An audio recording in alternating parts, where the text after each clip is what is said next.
Oof.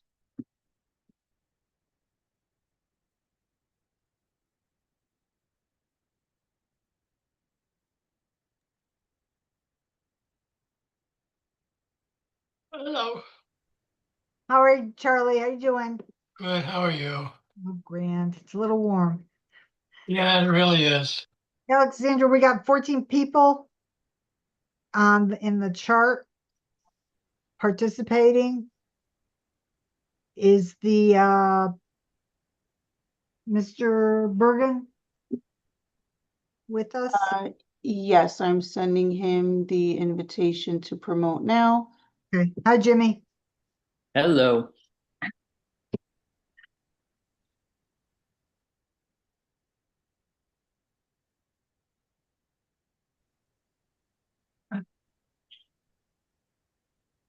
Okay.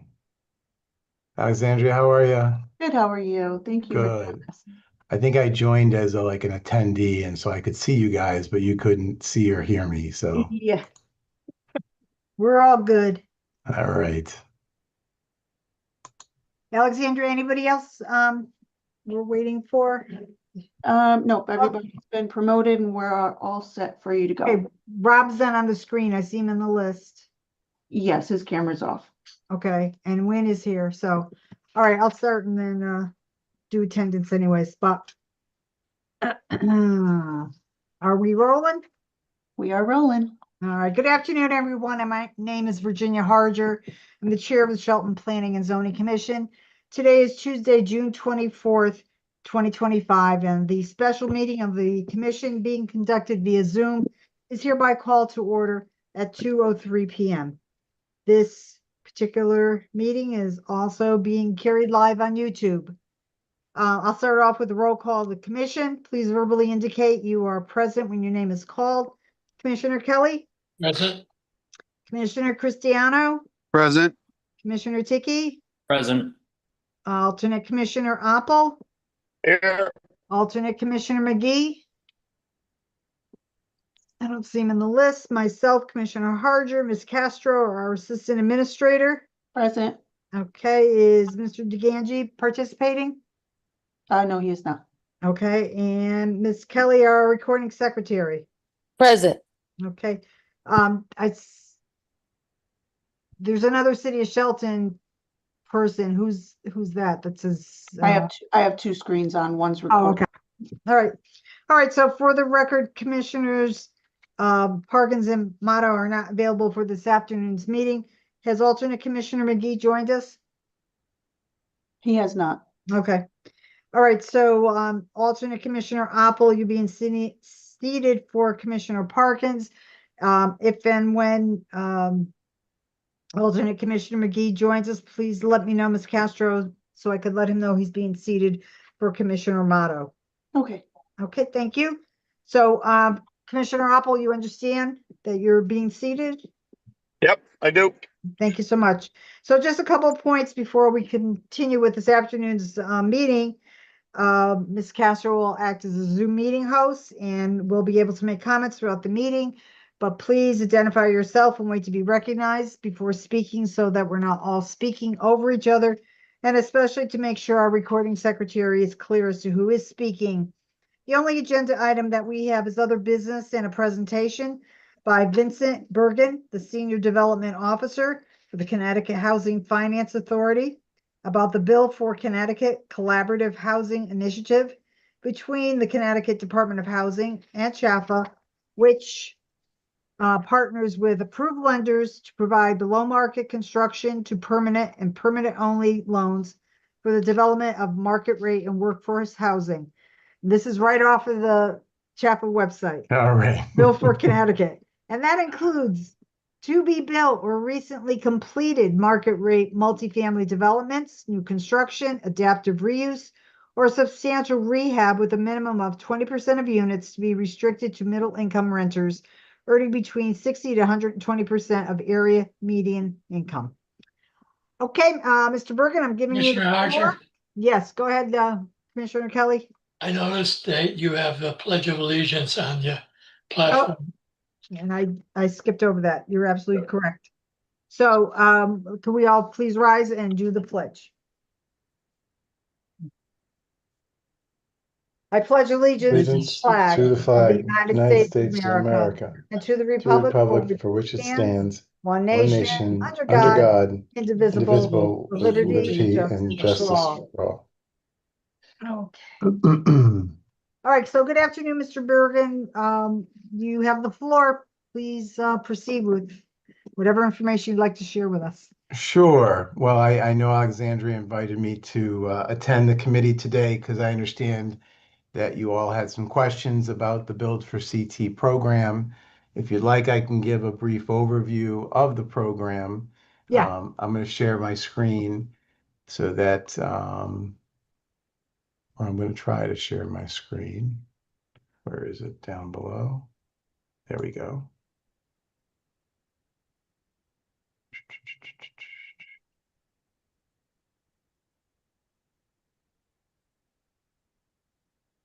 Okay, can you guys see the overview here, the Build for CT workforce housing? Is that showing up on your screen? No, No, not It yet. is not. Okay, let me try this again.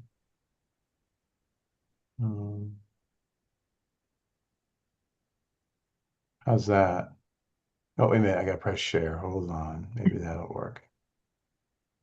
It's starting. Now are we sharing? Yes, So- we got that. Perfect, perfect. Well, again, my name is Vin Bergen, Senior Business Development Officer here at Connecticut Housing Finance Authority. I've been with the authority for the last almost 2 years to run the program Build for CT. I have a history in banking. I was a commercial real estate lender for People's United Bank for 20 years, and prior to that, I lent on Fannie Mae, Freddie Mac multifamily across the country with an organization out of Boston, and also have my commercial real estate appraiser's license.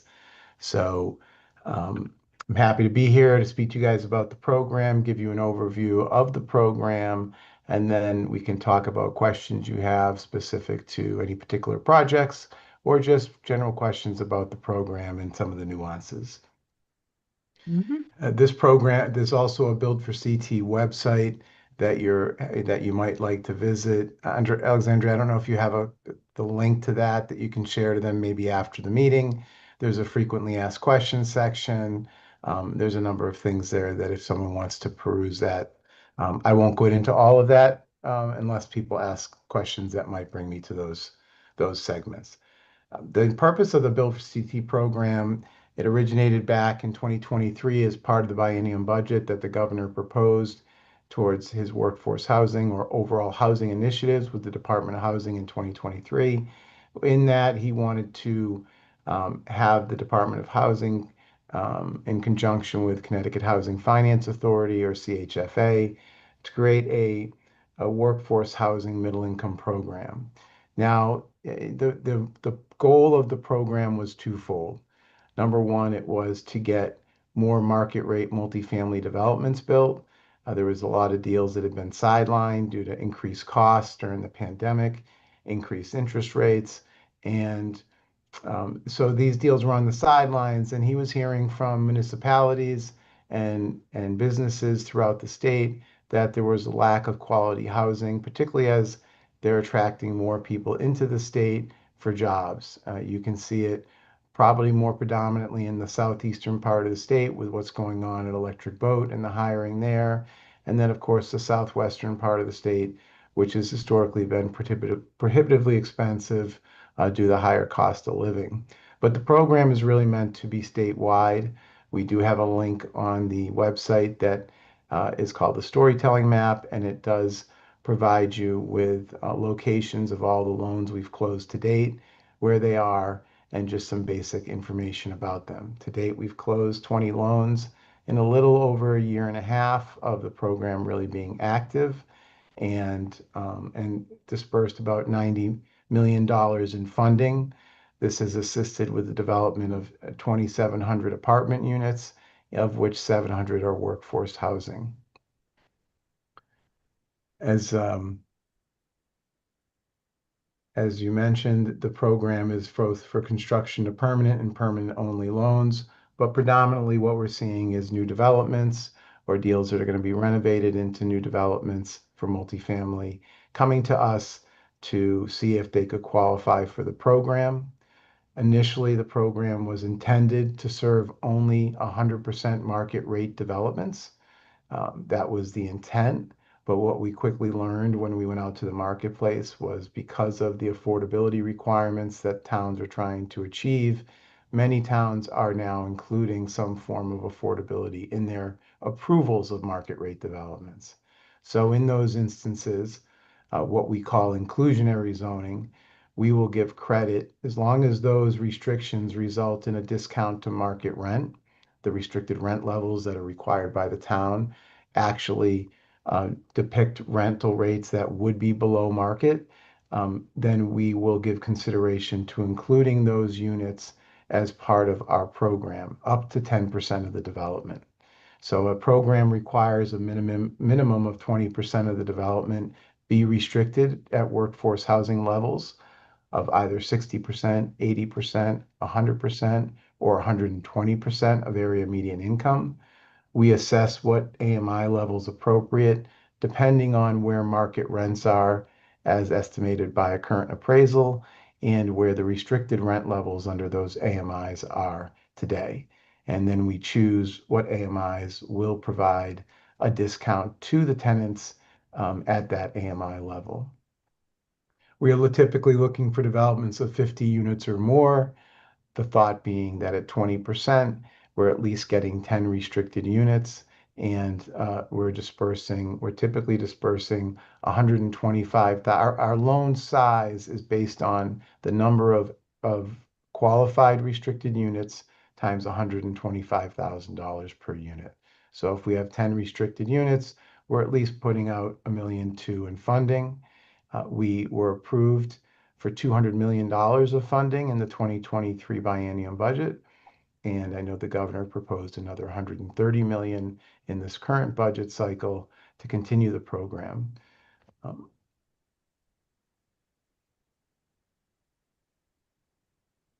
Construction terms are typically up to 36 months with a permanent loan term of 20 years. We typically, this is a private-public partnership, so it's imperative that we are working with a primary lender who's the first mortgage holder. Typically, it's a local bank. Oftentimes, it can be a regional bank.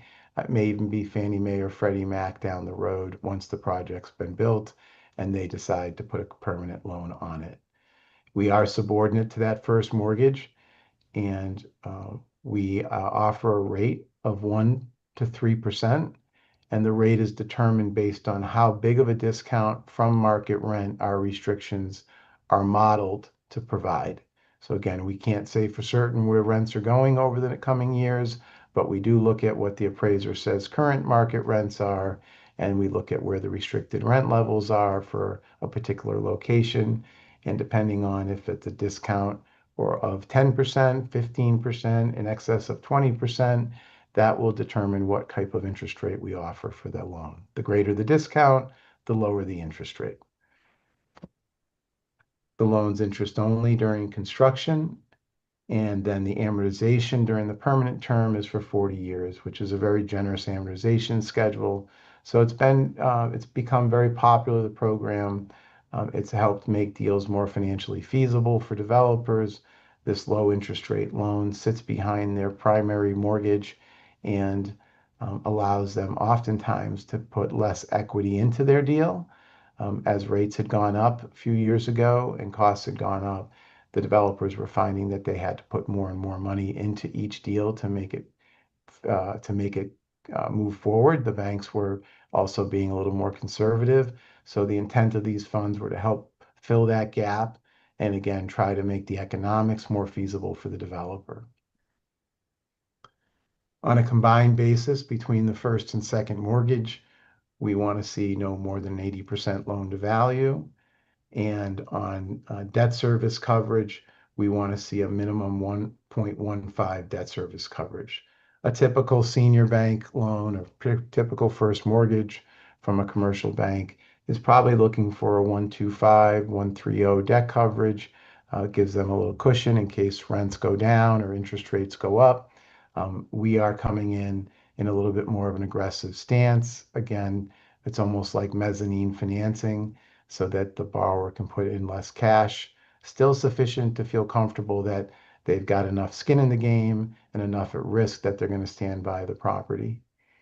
We also, it is state funds that we are using, and the banks typically, when they do construction loans, require personal recourse, which means the individuals behind the borrower are putting their names on the line until that property is built, stabilized, and performing.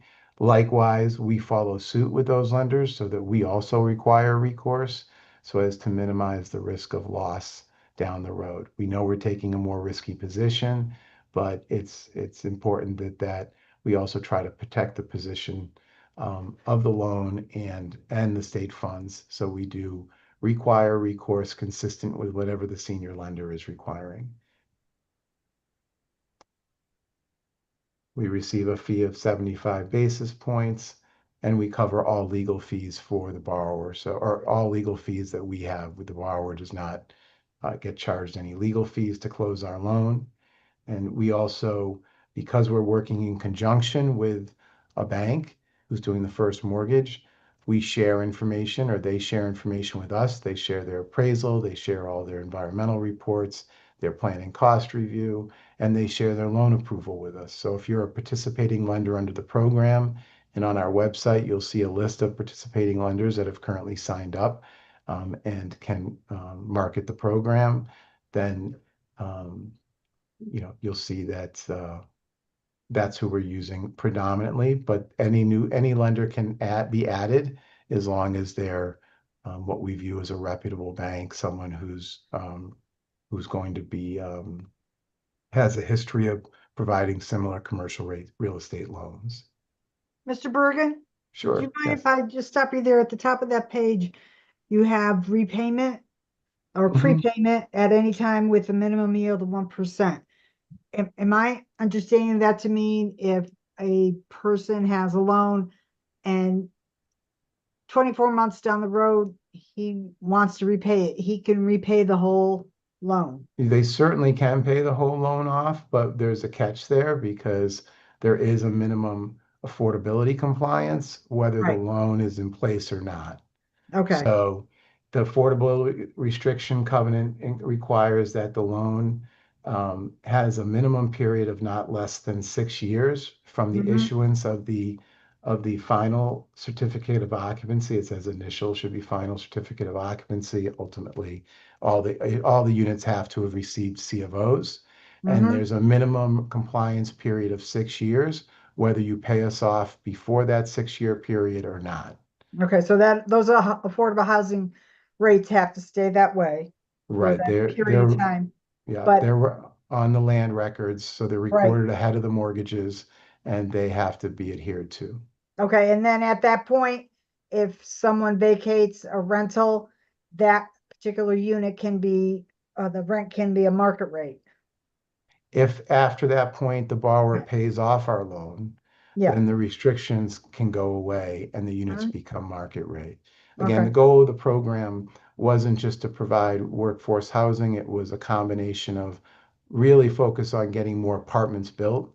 As we see it, building more apartments ultimately provides more affordability and more supply, helps dampen rental rates down the road. Part of the reason we're in the affordable crisis that we are now is because there wasn't enough being built over past decades. And so what is an A unit today, a brand new apartment unit that might be considered high-end A-type unit because it's the newest in the market, 20 years from now will be a B unit. And so it's important to have a continual flow of development. And when development stalls due to economic reasons, it's not good for the market because ultimately you're going to have holes in your supply over time and you can't immediately fill those holes. Mhm. So we look at it as getting more built, incentivizing the developers with a low interest rate loan in return for some restrictions. And yet after 6 years, which is maybe a typical hold period for an average owner, if they want to sell the property and they don't want to have the buyer have to be, burdened by that. While the buyer can certainly assume our loan, the buyer also has the ability to have the loan be repaid and they can have all their units be at market. Okay, but that means each municipality, then their affordable housing unit count has to be modified. And It those, will be, yeah, as long as the units are restricted, as long as the affordability is in place, you get credit, the town gets credit for all those units, Mhm, regardless of what AMI level we're at. I know mhm. that when the town restricts in order to meet their affordability, I believe the requirements are typically they want to be at 80% AMI or less, and they have utility deductions, and there's a 30-year period. And that is what Department of Housing is looking for to give you credit towards your affordability count.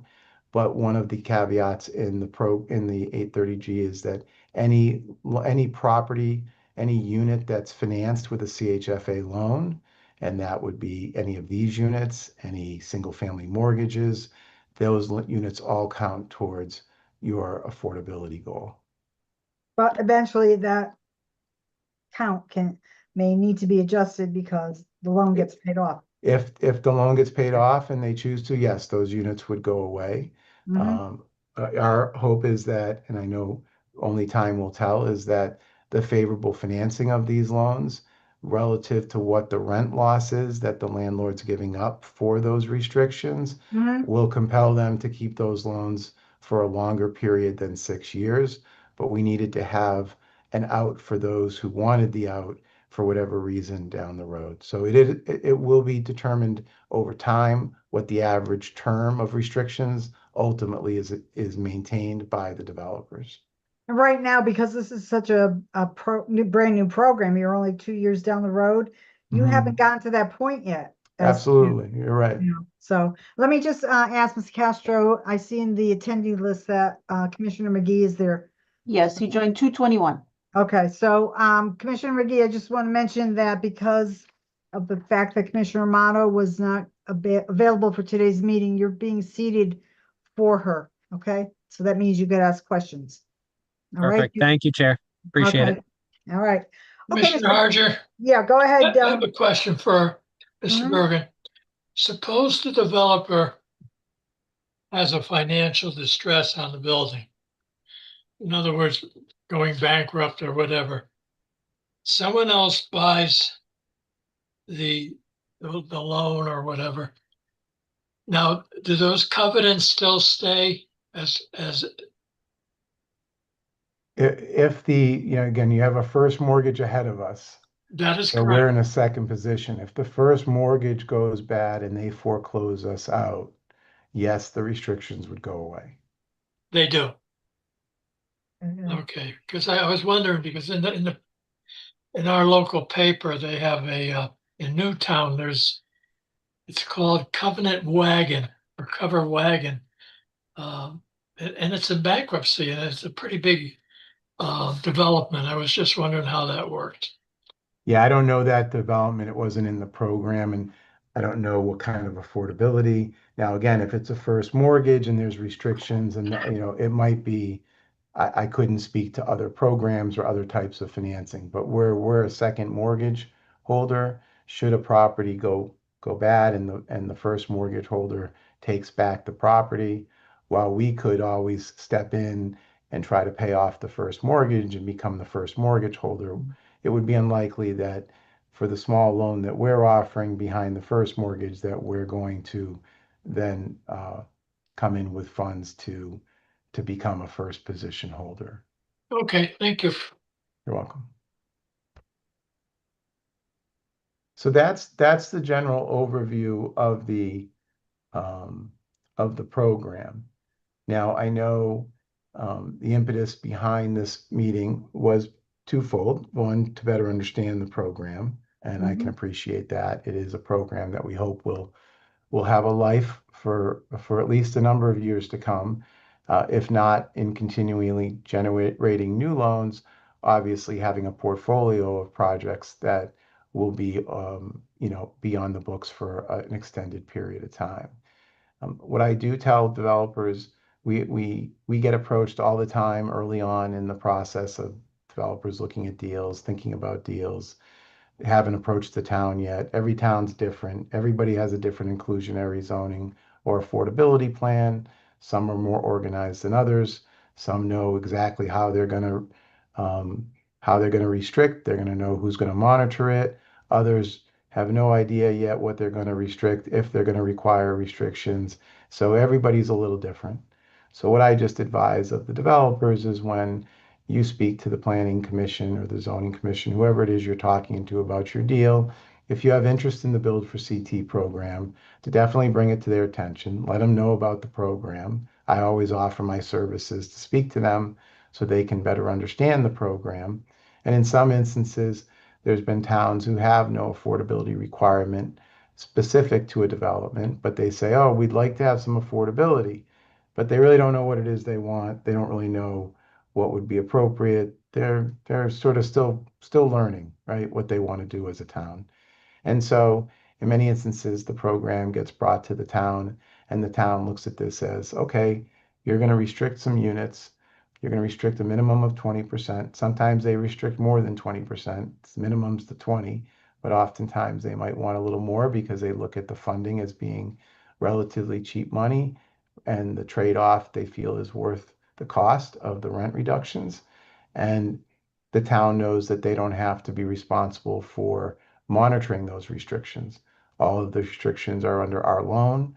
We will do the monitoring every year, and that will be the compliance factor. And again, as long as those restrictions are still on the books and the loan is outstanding, then the town gets credit for those affordability units under their affordability goal. Now, I do say to them often that the one thing about the program that I would expect a town would think about is the fact that the minimum 6-year period. I said, there's no guarantee the restrictions are going to be longer than 6 years. Now, in an instance where a town has no plan, is flying blind, and is trying to just look for an avenue to get some affordability, tell them we're also willing to extend the period, the minimum period. That's something we have flexibility in. So if 6 years is not quite appealing enough, then maybe it's 10 years, or maybe you can come up with a negotiated decision between you and the developer that makes sense for them and makes sense for you. So that's always an option. For Is there towns, any go kind ahead. of cap, Mr. Bergen, right now that? Well, the loan term is only 20 years. Right, So, I mean, we could certainly say the restrictions could be longer, but we don't have a loan outstanding to really say you're in default under our loan at that point. They could still have paid us off. Mhm. We would continue to monitor it, but I'm not sure what stick we would have necessarily to enforce the restrictions when we don't have a loan in place. But it is something that we're open to any discussion. Not every situation is at this early stage in the program. Every situation has not been discussed, and we're always open to hear what people are talking about, what the town and the developers are thinking, and if there's some nuance to the program that we can consider, we can talk about whether that's something that's manageable. I think generally when we say, minimum of extending the minimum period of 6 years, I initially think it's within the 20-year term that we have on the loan, but it's not to say we couldn't consider putting those restrictions on the books for longer. Again, it might just be a question of what's the repercussion if they're not adhering to it, because there's no default under the loan that we can claim. Is there some connection to the real estate industry or loans that the 6-year period is what is being used? Yeah, because that's like the average hold of an owner. So if a developer, builds a property and they think I'm going to hold it for 6 or 7 years and then I'm going to sell it, that's usually a time frame industry average of the length of a hold of a development. So it sort of dovetails with someone who might build it, get the benefit of the low interest rate, get the benefit of the town, gets the benefit, and the tenants get the benefit of the restrictions.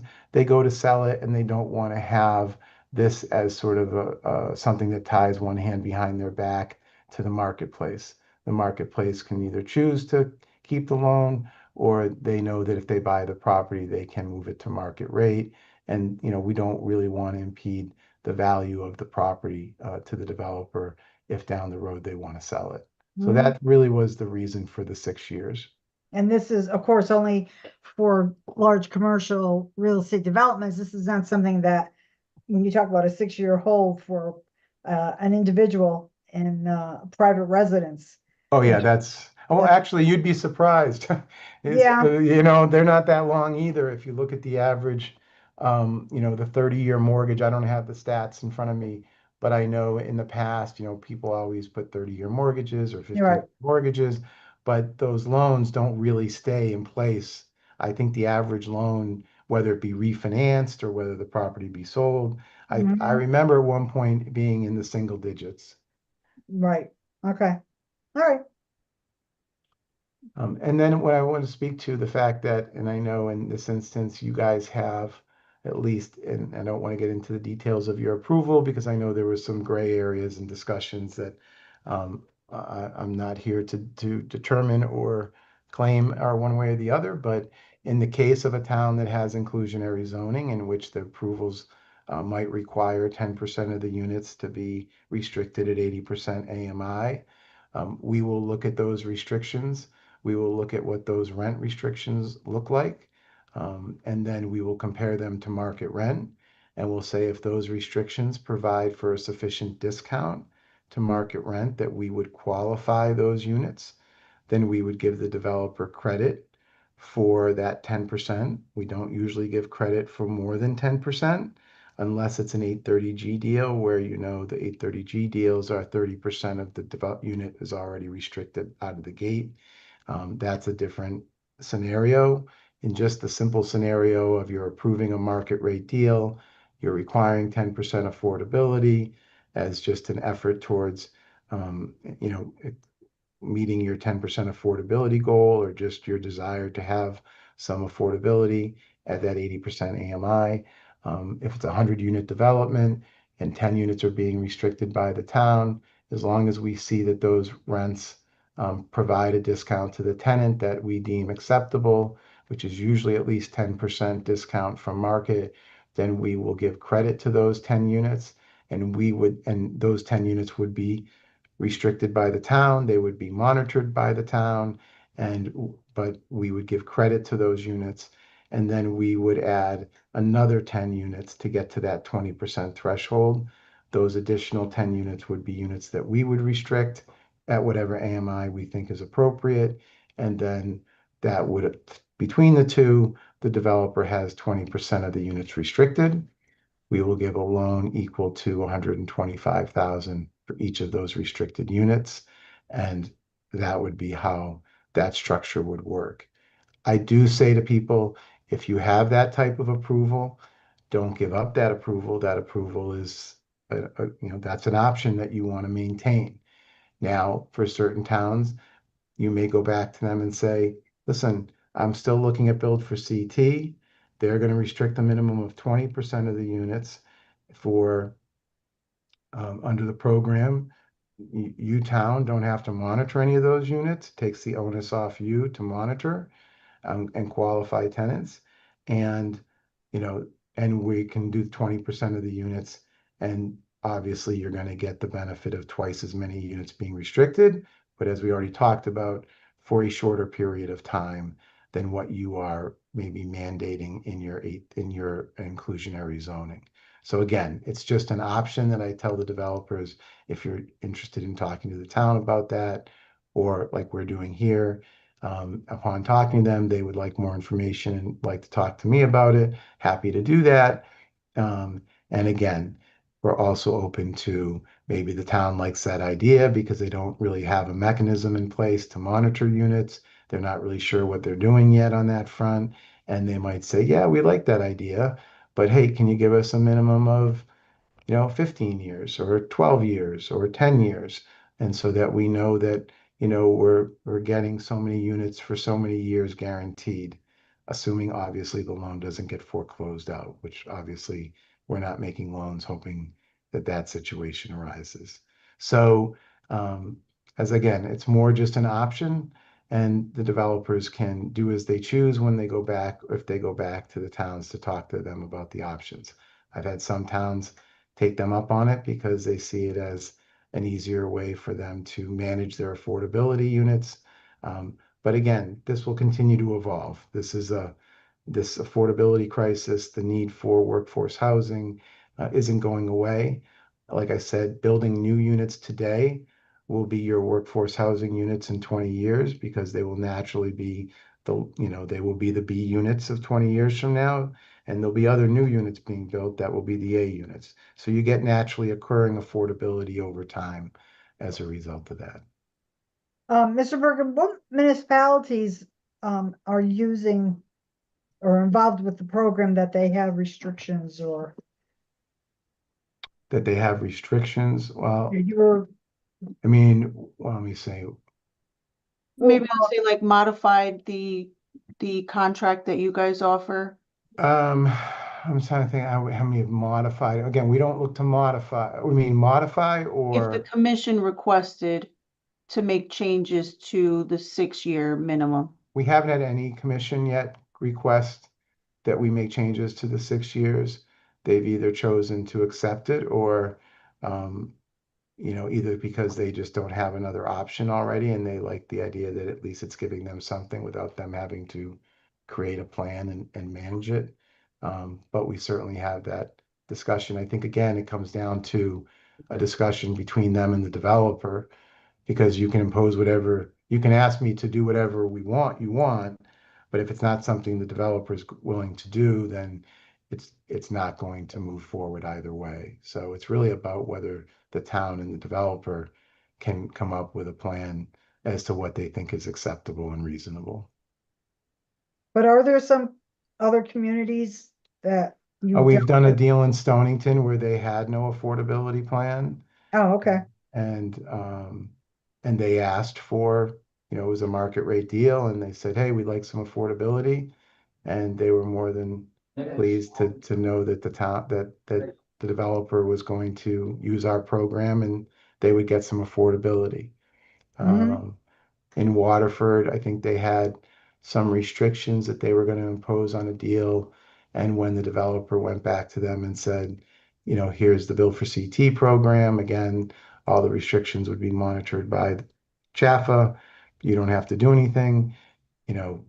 Is that something that you would be willing to consider? You're going to get more units out of the gate. Of course, the developer was of the view that they're long-term holders and they don't have any intention of paying that off early. Again, nobody can, I appreciate where you guys are coming from. I would be asking the same questions. And I think it's just a function of each town deciding, what they think is most appropriate. Like I said, that's why I tell the developers, you're not looking to replace your approval, you're looking to get a second option. Because it's not to say that at the end of the day, your discussions with the town may not result in a structure that you find better or more beneficial than what the original approval was. So I just encourage them not to, just get a second option. I guess that's my if you can negotiate one that you think works for both you and the town. And Mr. Bergen, I can't wrap my head around with a targeted AMI as high as 120%. I've only ever heard Yeah. 60 and 80%. How did that come about? Well, because workforce housing, when the definition of workforce housing, middle income extends up to 120% AMI. Generally, it's 80 to 120. The program itself ranges a little bit lower than that, so we capture 60%, but it really depends on where you're located in the state and where market rents are.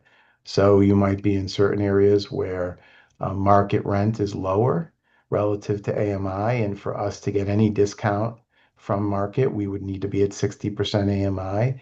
We've been in places like Wilton and Greenwich and areas like that where the market rents, I suspect it blows our minds sometimes. So I suppose it would blow a lot of people's minds as well how high market rent is. But relative to the AMI levels, they could restrict at 120% or 100% AMI and still be providing a discount to market rent. And so that is something that we'll do. And those will all still be given credit as affordable units relative to where market rent is at those, in those locales. So if your monthly rent was $2,400 times 120%, that's, No, it's not that, that's not you how it don't do it that works. way. Okay. No, what I can do is, see if I can go back to a screen. Okay. So on our website, we have a rent income calculator. Oh, okay. And what this does is you can sort by town. It's really HUD data that's updated every year. Oh, Every town is not necessarily different. They might fall into the same general area. So the Mhm. AMI might be the same for a few towns that are next door to each other. But for Right. the purpose of what we're doing, we allow it to be sorted by town. So if you looked at Shelton,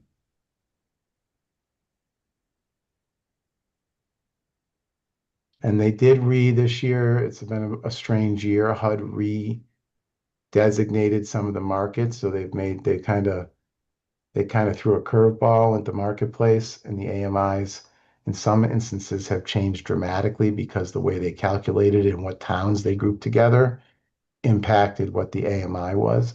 But this Mhm. is just an example of town of Shelton, for a family of four.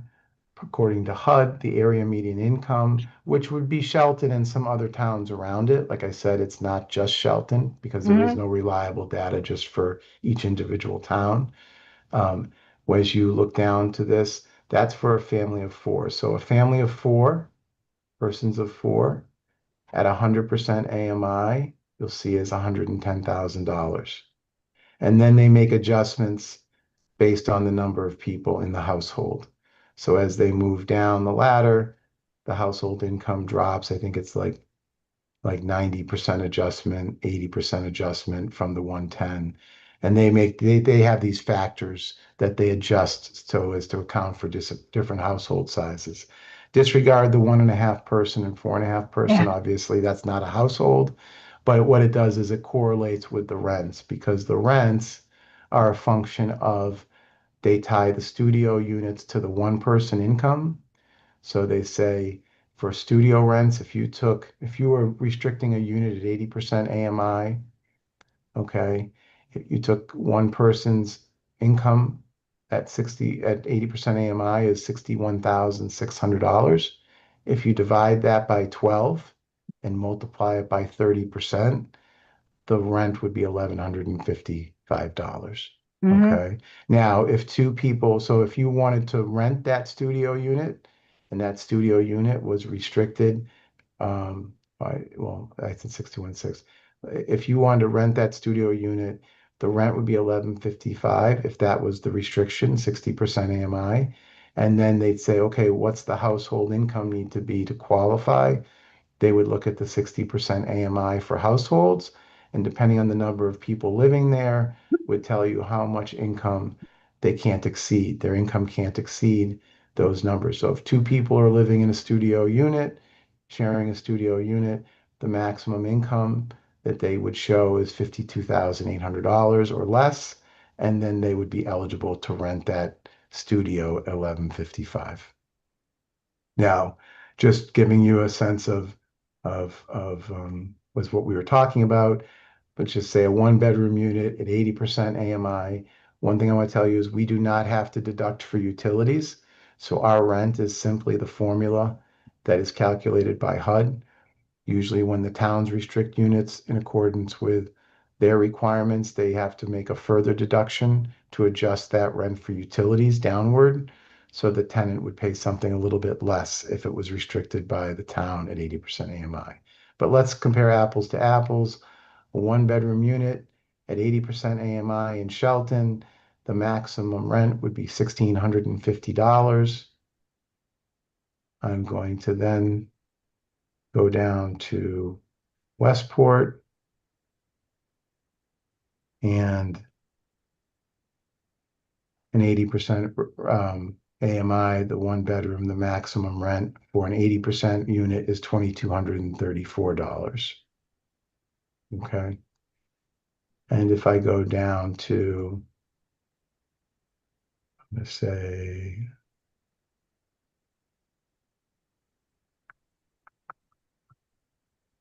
see if this is different. No, I've got one more. Again, they've changed them this year, so they made a big adjustment on us. Mhm. Yeah, so 148,900 is where you're seeing this. Before HUD made their adjustment this year, they were showing the HUD AMI in towns like Greenwich at $183,000. So the rental rates were the restricted rental rates were that much higher. Mhm. So if you want to restrict a unit market rent for, a one bedroom in Greenwich could easily be $4,000. Mhm. So I could restrict that unit at 120% AMI and still give the tenant a $650 discount from market rent. Mhm. Mm. Okay.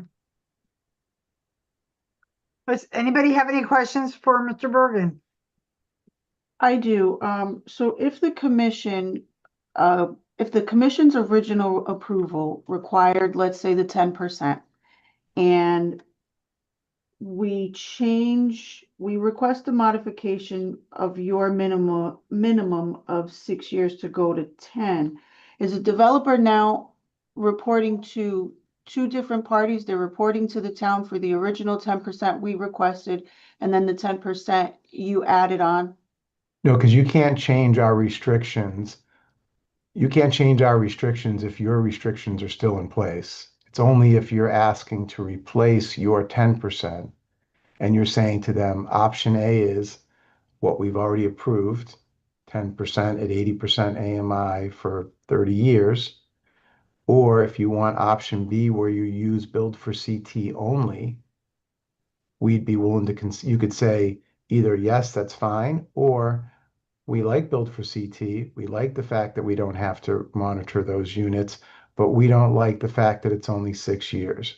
So for us to give you that second option of build for CT only, we would want the restriction period to be a minimum of 10 years. But you wouldn't be able to dictate, they by right can use build for CT with your 10%, and you can't control their desire to do that because they're not impacting your restrictions that you already approved. It's only if you decide to give them a second option. Because by right, they could just come to us and ask to use build for CT. We give them credit for your restrictions that you already you have in place, and then they would be able to add another 10% under build for CT as it's currently constituted. With the 6 years, a With- minimum of 6 years. With the minimum, yeah, where the program is, what the program is. It's only if you're saying to them, they'd like to use build for CT and replace that from your original approval completely. And you're saying, oh, okay, we're not going to have our restrictions anymore. If you want that option, we would only be okay with that option if you chose to have a minimum period of X. Well, suppose we already have a resolution signed, sealed, and delivered uh, from planning and zoning to the developer. What happens then? It is what it is. You have what you have. They're coming back to you to ask for a modification. So Mhm. what they have is what they have. If you say, no, we don't want to change it, we don't want to give you any other options, they could still come and use the Build for CT program, and you would monitor your 10% at your 30 years or whatever your requirements are, and we would monitor our 10%, and they would still be able to qualify because we gave them credit for the 10% that you required. Okay. But we wouldn't lose anything in that. No, you don't lose anything. You still gain 10% Correct. of, Mhm. for however long those units are there. We can keep our 40-year minimum in place for our original 10%. Yeah, I have no control over what you approve, so I can't, your approvals are your approvals. Right. Yeah, we don't have to give that up. Okay. It's really whether you see it as an accommodation that you look at and say, from the town's perspective, you know, we don't want to have to monitor this. We don't even know how we're going to monitor these. We don't have anything set up. And, you know, if that's a conundrum that you're dealing with, it might be an avenue you consider, because it takes monitoring restrictions off your plate. As Mhm. part of our approval, if we give them credit towards your restrictions, every year we require that they certify that they're in compliance with your restrictions. However, to the extent that you are actually monitoring them, obviously they can't certify they're in compliance if no one's monitoring them. But since we're giving them credit, we are, you know, they have to say that they're not in default, that they're not in compliance. Mhm. Okay. Is that helpful? Yes. Yeah, it's there's a lot to think about, that's for sure. Yeah, no, I understand. And I'm happy, like I said, I'm always happy to have these conversations with people, because we like the program. We think it's doing a lot of good. It's helping in a lot of places. It's helping deals that are tough for developers to justify building sometimes because of how much cash they have to put in. And this helps giving them some lower interest rate financing, and try to make the deal a little more economically feasible. Hmm. Okay, I see your website address is up there.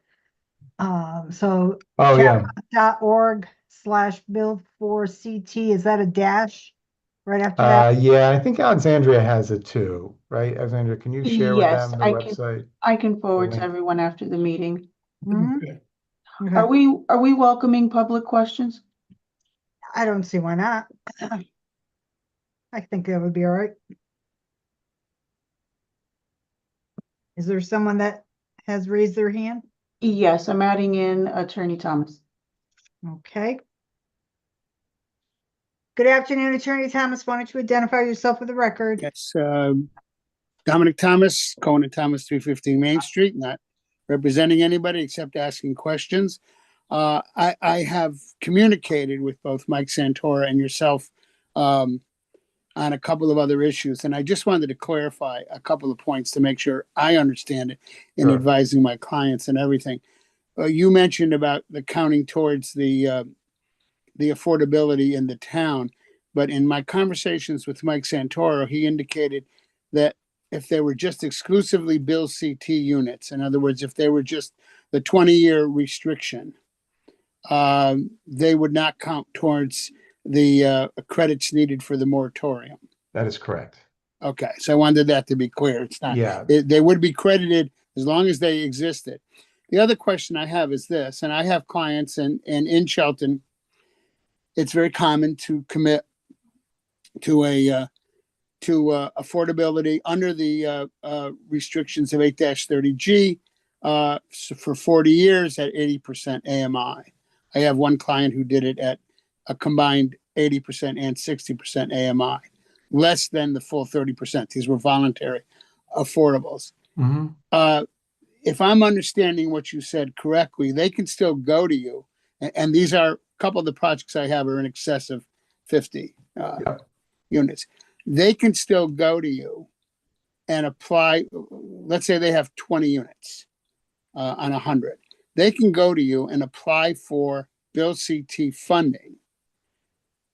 But if they get the Bill CT funding, your regulations apply with respect to your restrictions, but the town's approved restrictions of 40 years, since that would exceed your 20-year requirement. Right. Okay. And let's say 80% AMI, that would be within your prerogative. So they could get your funding. You then would be monitoring it. But once they pay it off or whatever they do, or once the 20 years expires, you're not going to be monitoring it anymore. The town's monitoring it, but the 40-year restriction would still be in place.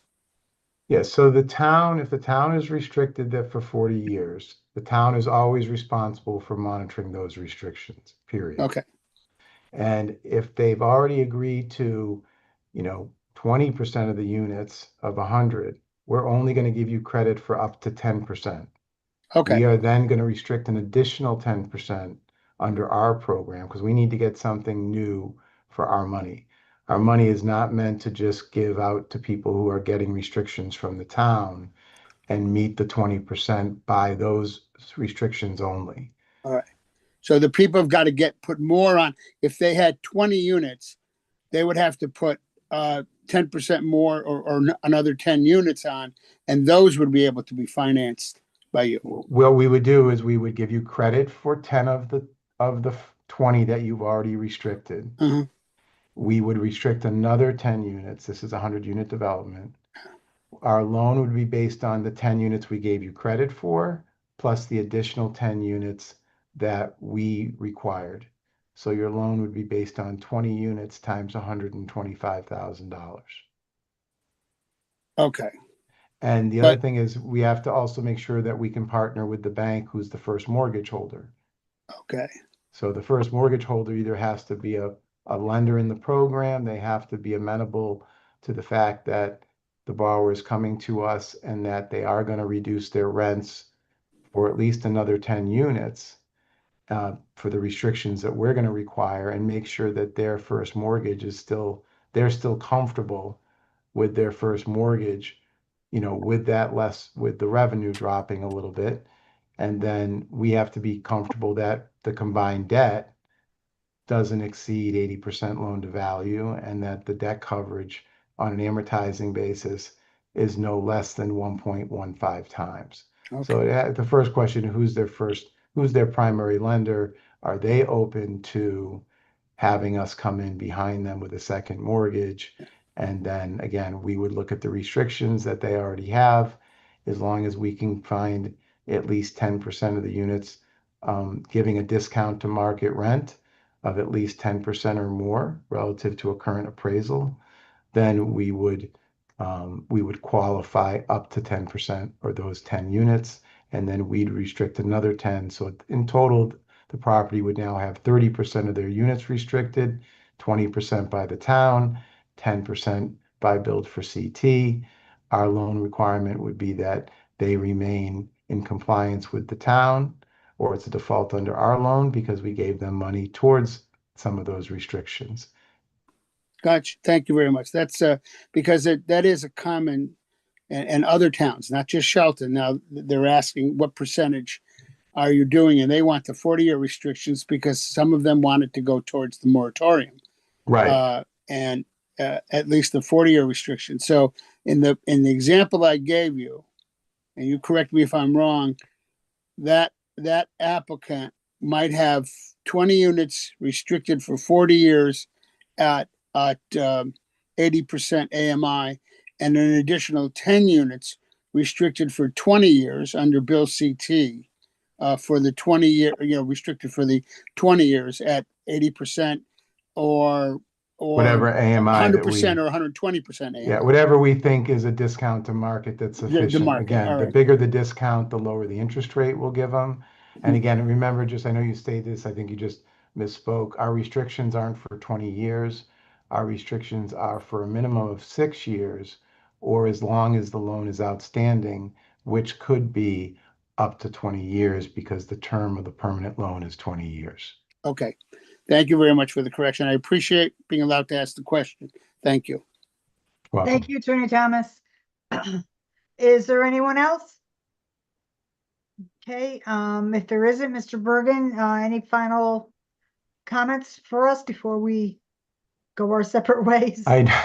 No particular comments. If you have any follow-up questions, please don't hesitate to reach out to me. There is a frequently asked questions section within the website that you might find just interesting. It might probably answer some of the questions we've already spoken about. And I was going to say, am I still sharing or no? Yes. I am. All right. Good thing. Good thing I should know that, right? All right. Now this is Build for CT developments map. This is a link on our website. You might find this interesting. It tells you to date how many units we've been involved in the financing, how many resulted in middle income, how much money's been funded. It is 20 loans. and then it shows you where these developments are around the state. Oh, And okay. you can see where they are, and it just gives a little brief overview. Mm-hmm. So you might find that interesting. Very good. Good. All right. Well, thank you very much for your time. Well, You're very if you have any welcome. questions, we'll definitely be in touch. All right, take care now. Okay, thank so you. Thank you. much. Much appreciated. I know this is gonna come up more. I really want to thank you for your time. I just wanted to ensure our commissioners knew what their options were. Oh, excellent. Anytime. Take care. Thank you. Yeah. All right. Good afternoon, everyone. We'll see you tomorrow, 6 o'clock at City Hall.